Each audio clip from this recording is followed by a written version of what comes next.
హిందుత్వాన్ని పెంచడానికి ఎంత దారుణంగా కష్టపడిపోతున్నారంటే ముఖ్యమంత్రి గారు, ఉప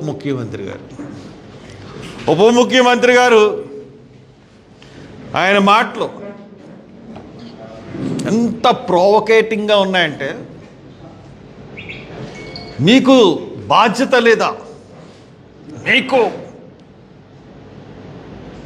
ధర్మం తెలీదా, ఇటువంటి సంఘటన జరిగినప్పుడు మీరందరూ రోడ్ల మీదకి రావాలి కదా, అదే ముస్లింల సోదరులు జరిగితే వాళ్ళు ఊరుకుంటారా, రోడ్ల మీదకి రారా, మీరెందుకు రోడ్ల మీదకి రావట్లేదు, ఎందుకు ప్రశ్నించట్లేదు? ఎవరండి ఈ అమ్మ? ఇది ఎక్కడ గొడవండి? ఒక ముఖ్యమంత్రి ఉప ముఖ్యమంత్రి అయ్యి ఉండి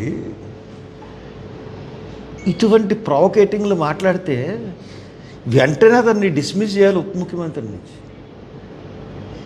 ఇంకా తర్వాత పెద్ద భజనదారుడు అయిపోయాడు పవన్ కళ్యాణ్.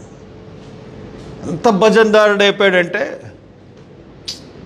ఆయన కృషి, ఆయన శ్రమ చూస్తూ ఉంటే నేను వెళ్ళి సినిమాలకి ఏం చేయను, సినిమాల్లోకి ఎలాగలను, అసలు నేను సినిమాలు ఎవడు చేయమన్నాడు?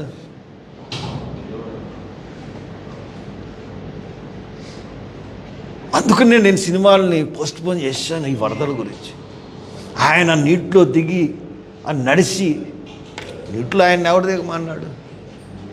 చేయాల్సిన వాళ్ళు అధికారులు వాళ్ళ పనులు చేస్తారు. ఇప్పుడు చూడండి, మన గోదావరి నదిలో పుష్కరాలు వస్తున్నప్పుడు షూటౌట్ తీశారు. ఆ షూటౌట్, ఈ ఫోటో పిచ్చుల వల్ల ఆ గోదావరి నదిలో 30 మంది చచ్చిపోయారు. ఈ చంద్రబాబు నాయుడు ఈ ఫోటో పిచ్చి వల్ల. ఇప్పుడు బోట్లో ప్రయాణం చేసి అక్కడికి వెళ్ళి మొత్తం ప్రపంచం అంతా వరదలు వస్తున్నాయి. ప్రతి నగరంలో కొట్టుకుపోతున్నాయి. చైనా కాడి నుంచి జపాన్ కాడి, ఏ నగరంలో, ఇండోనేషియా, వియత్నాం, అన్ని చోట్ల వరదలు వస్తున్నాయి, బిల్డింగులు కూలిపోతున్నాయి, ఎక్కడికక్కడ అయిపోతున్నాయి. ప్రకృతి వైపరీత్యాలని మనం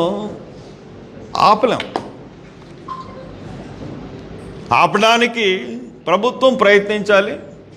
ఆ ప్రయత్నం కూడా మీరు ఫెయిల్ అయ్యారు. దాన్ని కవర్ చేసుకోవడానికి నీటిలో నడిచేసి ఏమి నాటకాలు ఆడారంటే, వరదల సమయంలో